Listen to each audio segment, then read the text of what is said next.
Today, we're talking about medieval games, and we're covering 6 games, not your typical 5. When I say medieval, I mean that genre that'll make your bloody and filthy inner self come out. And honestly, a life expectancy of 40 years old sounds pretty manageable to me. Better than dying from the Black Death, I guess? Well, we got a top 6 ready for you that you won't regret checking out, and with some games that you'll absolutely love to play. We're starting big with Mount and Blade Bannerlord, which is for me the best medieval game that exists, period. Alright, we can wrap up this video.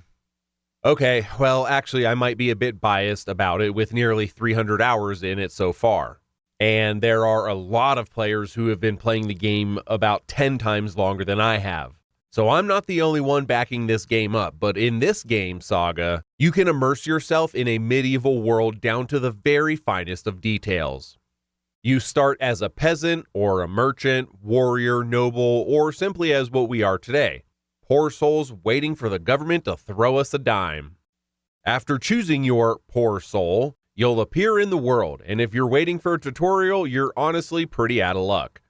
There is a tutorial, but it's super boring and it really doesn't help that much. You'll learn best by dying and destruction, by suffering daily attacks from 10 bandits against your small group of 3 peasants that you just recruited. And honestly, your average starting life expectancy is about just 1 day. If after some time you manage to stay alive and not get kidnapped like Jesus Christ, you can become a noble vassal or even the king of your own kingdom.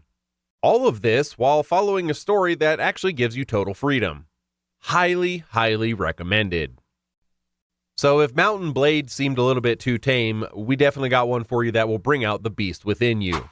I'm talking about Chivalry 2, which unlike Mount and Blade is all about attacking and defending castles non-stop, with fights and then more non-stop fights. The combat is a joy to partake in, and the game is stunning graphically.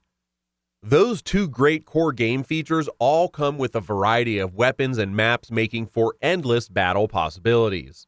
And don't even get us started on the damn trolls that there are plenty of.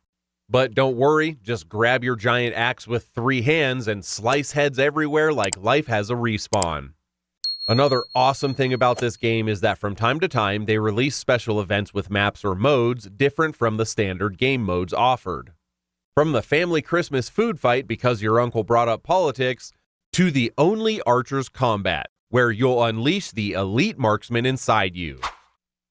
Alright, after all of that bloodshed, it's time to chill a bit. Though not too much or you'll leave the video. The next game lets you build your own medieval kingdom, take care of your villagers, build your castle, and most importantly, deal with the damn crazies. Yep. In going medieval, whenever you're calm, a damn crazy person shows up.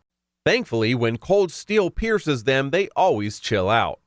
The game lets you choose your settlers at the start with a lot of customization options to create your own ideal colony.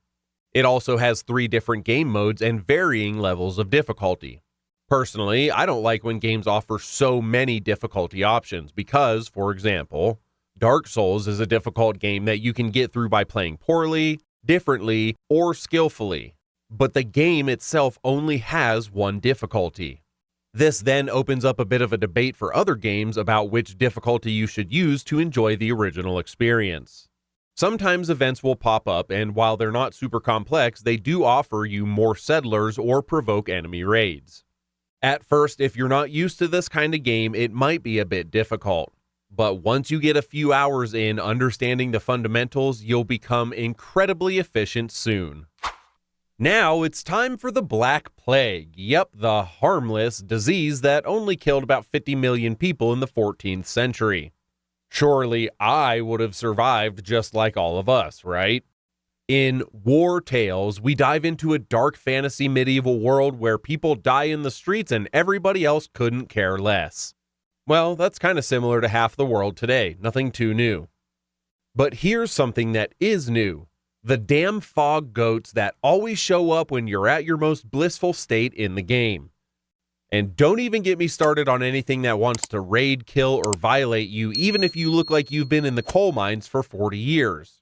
This game offers you hours of gameplay, and what's awesome is that it's not even fully released yet. In fact, they release new areas from time to time. One thing I love about Wartales is the perfect atmosphere, and you can really see it in the details of the environment. The only downside I could think about for this game is that after playing for enough hours, it does get a bit repetitive in certain areas, especially with the battles, but I'm talking about after you've played the game for at least 30 to 40 hours. I can pretty easily summarize the next game in just a few words. You're a villager who goes to a village and ends up being the master of the village. Yep, in fact, a very similar game just came out recently called Will West Destiny, which honestly turned out to be pretty disappointing. Let's get to the point here, though. In medieval Dynasty, you start by doing noob tasks and doing lots of errand-type missions. But the sense of survival in a medieval world, in my opinion, is very well executed. On the downside, in a similar way, I'll say that the only bad thing about this game is it gets pretty repetitive over time, but I don't think that's because the game is bad. It's just that, after all, it's a medieval simulator, and this kind of game tends to blur the line between fun and technical. All jokes aside, though, the game is full of positive reviews from people who love it, keeping busy doing things like chopping wood and gathering materials for hundreds of hours. So it must have something nice to it, right?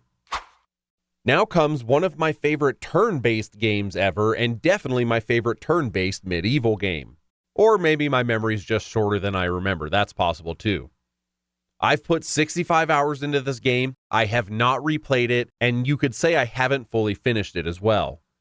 As you can see, the game is quite long, and yes, it is King Arthur: Knight's Tale. A game set in a medieval world based on the story of King Arthur with dozens of monstrous creatures that'll make your adventure a whole damn ordeal. I won't spoil anything, but let's just say the story is a bit different from the Disney sword in the stone kind of tale. You'll have numerous characters to take care of throughout your mission, and this can be as difficult as you want it to be. I played the game on hard difficulty and struggled multiple times like I mentioned earlier. This game offers quests with great narratives and great immersion, with plenty of varied enemies, and at least for me, it kept me wanting to play more and more. And if after this game's long base hours, you think you might want to play even more, there are several DLCs with extra content, which might be a bit repetitive, but they offer extra missions for the campaign. And this game has a free DLC where you can play as the bad guys and feel like a giant monster destroying everything in sight. Thanks for watching our video. If you liked the video, subscribe to the channel if you haven't already. With that, here's another top list video on the screen that I'm sure you'll enjoy.